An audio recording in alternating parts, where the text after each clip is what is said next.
The second reading is from the Gospel of Mark, the 5th chapter, beginning at verse 21. When Jesus had crossed again in the boat to the other side, a great crowd gathered around him, and he was by the sea. Then one of the leaders of the synagogue, named Jairus, came, and when he saw him, fell at his feet and begged him repeatedly, "My little daughter is at the point of death. Come and lay your hands on her so that she may be made well and live." So he went with him. And a large crowd followed him and pressed in on him. Now there was a woman who had been suffering from hemorrhages for 12 years.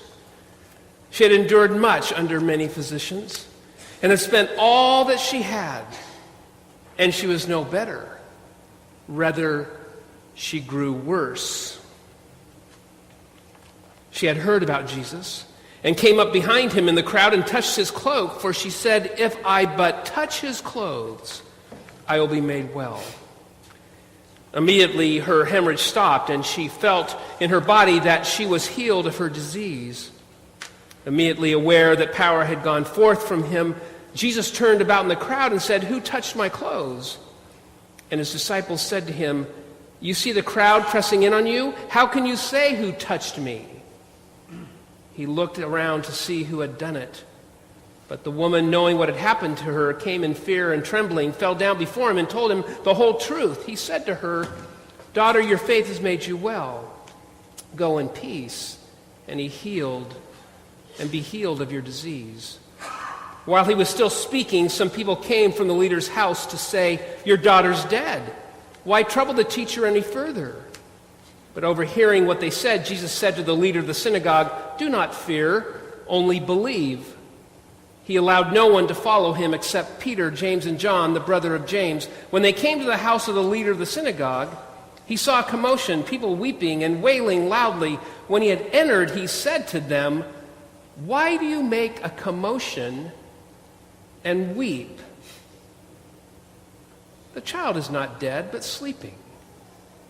And they laughed at him.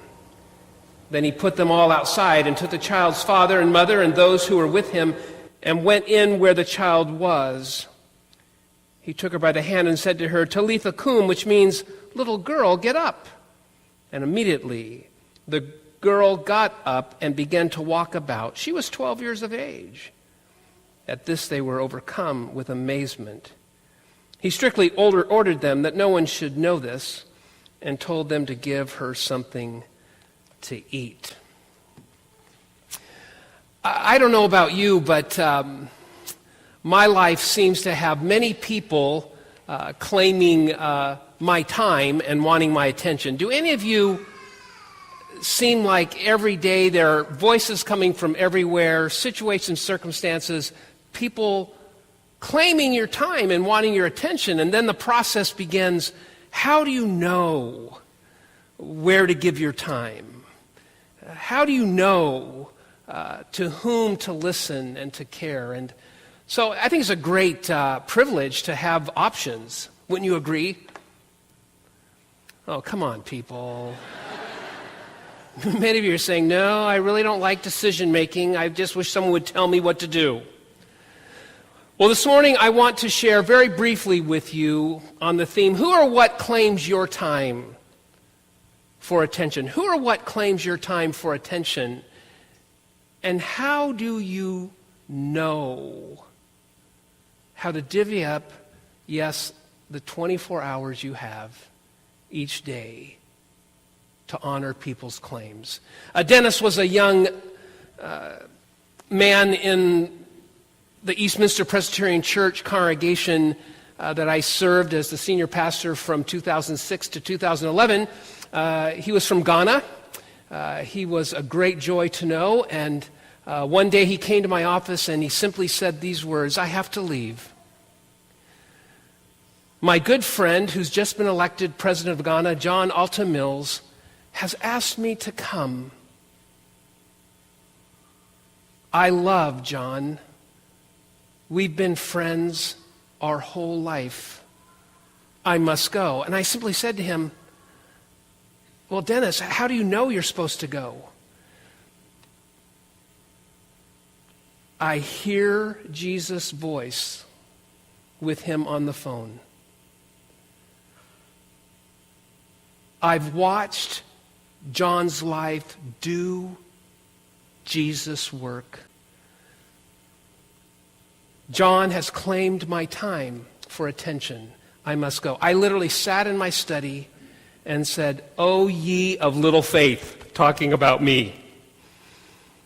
"O Dennis of great faith, to believe that you were going to let go of your master's program that you had been admitted to with your visa to come into our country, your student visa, and you're going back."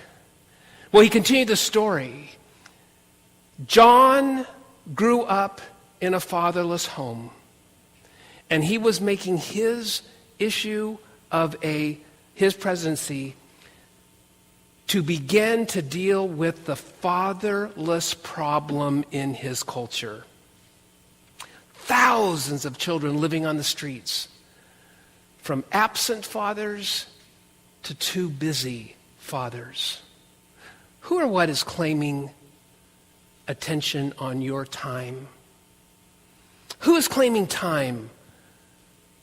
Or what is claiming time on you for attention? Well, the Mark reading has two very powerful stories.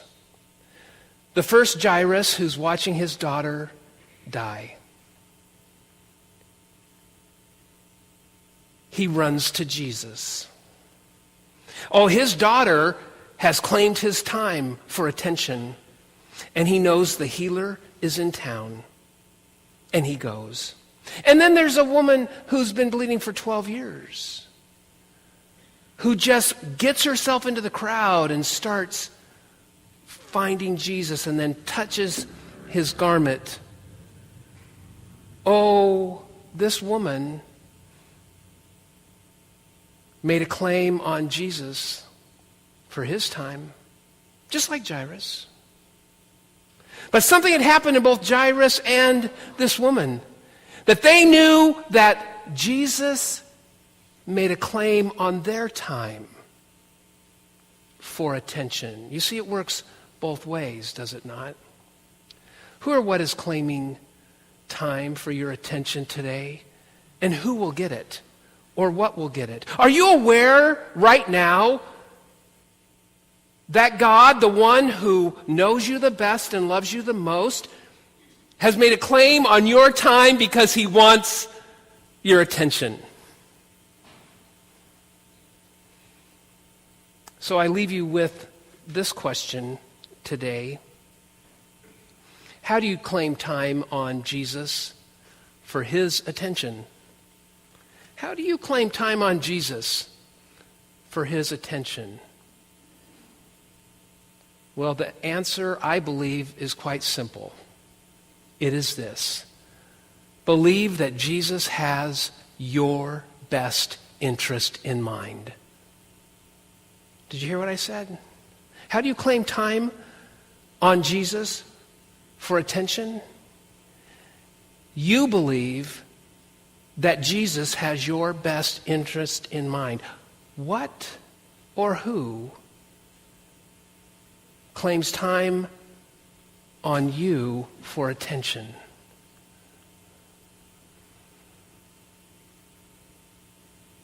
Jesus is calling your name. He's calling my name. He's claimed time on each one of us for attention. That's how much he loves us. And so may this day you be one who knows that many people are claiming time on you for attention. Many issues are claiming time. How you respond, people just might hear the voice of Jesus in your words. People just might see the deeds of Jesus in your actions. We're really focusing on serving, and I believe that serving and really being an evangelist in the way we serve is at the core of how we deal with all the claims on our time for attention. If you're a follower of Jesus Christ, your words and your actions can make a difference. Becky Manley Pippert says this in Out of the Salt Checker, the book that we're reading together. Jesus tells us that we are salt and light. Jesus does not say that we are to become light. Jesus says, you are light. So we must begin reflecting who we really are and not hide it.